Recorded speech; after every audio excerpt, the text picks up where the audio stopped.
Welcome back. In sticking with issues largely affecting women, three fresh female graduates of the University of Lagos have shared with Law Weekly some of the gaps the lawmakers should tweak on the anti-sexual harassment bill. Sponsored by the Deputy Senate President, the bill, among other things, proposes a 5-year sentence and 5 million naira fine for lecturers convicted for sexually harassing male or female students. We have their views up next. The bill states certain things that would amount to sexual harassment, such as, it says winking, it makes sexual harassment jokes which are not defined, touching by the slightest means, such statements basically. Now, it's good enough that the bill tries to contemplate a very wide range of things that could amount to sexual harassment just to protect the victim. It's good enough. However, the problem with that is that you say that if the victim cannot prove, the victim would be suspended. Now, how do you expect somebody to prove, so he winked at me, or he hit me, or he did this, he did that. So you contemplated something very good, but you then give me something in one hand and you take it back with the other hand. So you say that, okay, this can amount to sexual harassment, but if I cannot prove my case, then it means that you are going to suspend me from school. Most of the time, sexual harassment, cases that revolve around this, they're mostly circumstantial in nature. And so proving it might be difficult. So for you to then, impound such very harsh punishment on the victim that might not be able to prove their case, I feel is very questionable. And then it would mean that the bill is not trying to be, preventive. You're just trying to, put something out there so that it can be said that, oh, we did this or we did that. The bill is not all bad, but it's not the best approach so far, because the problem is the system as it is right now is tailored in a way where everybody that is above you is tailored to oppress you or put fear in you. Now, the problem with sexual harassment goes beyond just putting down laws and saying, okay, if we catch you, we would send you to jail, or you have to. It's there too for examination malpractice, but people still do it. So it's more of tackling the problem and prohibiting or preventing it before it happens. Because when it happens, it's already too late. Because a victim of sexual harassment would have lack of trust for the system. And then it affects people mentally. So you have to create a system whereby when I report, I'm sure or I trust the system enough to actually believe that something will happen. And then another problem with the bill, that the bill is not tackling, is how do you want us to go about reporting? How do you want my case to be a priority? Do I have to come with evidence for my case to hold water? Because you're telling me that the same staff in these same institutions that know very much what their colleagues are doing are the ones that are going to investigate. So how sure am I that they would investigate with my interest at heart? You can't bring members of the institution to sit and hear cases and petitions on sexual harassment in that institution. This is bearing in mind that the institution is a system, it's a family. They know themselves. They attend the same meetings, the same core meetings, the same Senate meetings, the same departmental meetings. They live in the same area. They are linked in one way or the other. So you have an issue of where Professor so is in charge of the committee, and then there's a petition against Dr. So. And Dr. Whoever Dr. Soso is, he stays in the same driveway as Professor Soso, who is the head of the committee.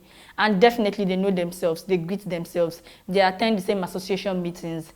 It puts more injustice out there in the sense that I can't imagine that I want to have a, it's like bringing a case against my best friend and you want me to head the case. Definitely, I won't be on your side. I won't be on the victim's side, no matter how you spin it. I will have the best interest of my best friend at hand. So I think for the committee, what can be done is we can get NGOs, other stakeholders, civil society organizations, and create an independent commission, an independent committee that will oversee petitions. There are so many ways to do it. You can do FIDA, which is the Association of Female Lawyers. They have state chapters. You can get them to handle the universities that are in their states and divide themselves. Or you can get NGOs that will willingly volunteer to handle different universities and different petitions goes a long way than getting a committee out of the institution that you're trying to prosecute. And on the home stretch, let's bring you a recap of some of the top trending stories we tracked at the courtrooms. We begin with the report that a federal high court sitting in Abuja granted an interim order releasing the deposed emir of Kano, Muhammadu Sanusi II. Justice Anwali Chikere granted the order in line with the reliefs sought in an ex parte motion filed on behalf of the deposed emir by a senior advocate of Nigeria, Mr. Lateef Fagbemi. Justice Chikere also ordered that the release of the deposed monarch should be served on the Inspector General of Police, Mohammed Adamu, the Director General of the Department of State Services, Yusuf Bichi, the Attorney General of Kano State, Ibrahim Mukhtar, and the Attorney General of the Federation, Abubakar Malami. A judge has fixed March the 26th for the hearing of the main suit challenging the emir's detention. Still in Abuja, another federal high court has adjourned the trial of the convener of the Revolution Now movement, Omoyele Sowore, and his co-defendant, Olawale Bakare. Justice Ijeoma Ojukwu adjourned the trial until April the 1st and 2nd, following the objection raised by the counsel to the defendant, Femi Falana. At the last proceedings of the court on Wednesday, March 11, Falana had challenged the testimony of Rashid Olawale, the first prosecution witness, for giving evidence outside his written statement. But the prosecutor, Kayode Halilu, insisted that he served a summary of the witness statement on the defendant's counsel and the witness. After listening to both lawyers, the trial judge ruled that the witness cannot be allowed to depose a 4-paragraph statement and give a 10-page evidence. She subsequently adjourned the trial to enable the prosecutor to reproduce the witness statement. Sowore and Bakare are facing trial over treason and money laundering charges filed against them by the federal government. In Owerri, the Federal High Court has dismissed a suit by a former governorship aspirant of the People's Democratic Party in the 2019 election in Bayelsa State, Timi Alaibe, for lacking in merit.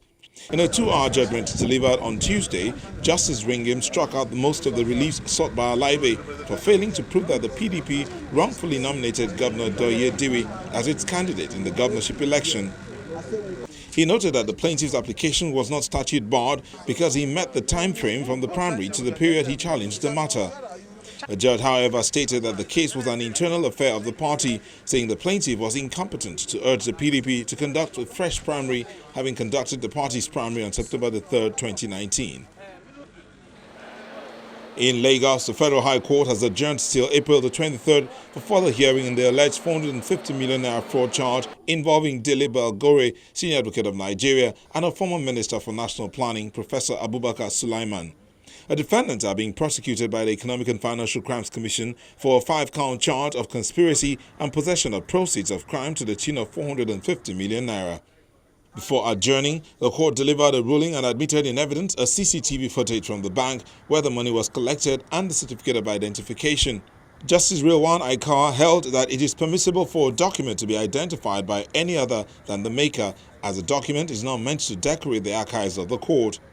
The judge also overruled the objections of the prosecution and held that the documents could be used by the witness. And we round off with the report that the Court of Appeal sitting in Abuja has reserved judgment in the appeal filed by Senator Ifeanyi Ubah of the Young Progressives Party. Senator Ubah is challenging the judgment that sacked him as the lawmaker representing Anambra South Senatorial District in the National Assembly. A 3-man panel of justices of the appellate court, led by Justice Stephen Ada, reserved the judgment to a date to be communicated to all the parties. This was after the lawyer representing Senator Ubah adopted his written address, urging the court to sustain their appeal. Lawyers to the 2 respondents, while adopting their written addresses, asked the court to dismiss their appeal on the grounds that it lacks jurisdiction to entertain their appeal and that it had become statute barred.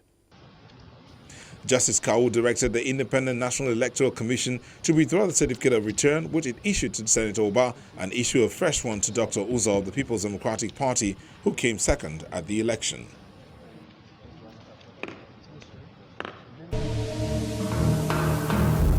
And that's our program this week. Thank you very much for watching. Be sure to catch the repeat on air or watch via our YouTube channel. I'm Shola Sheyeli. See you next week.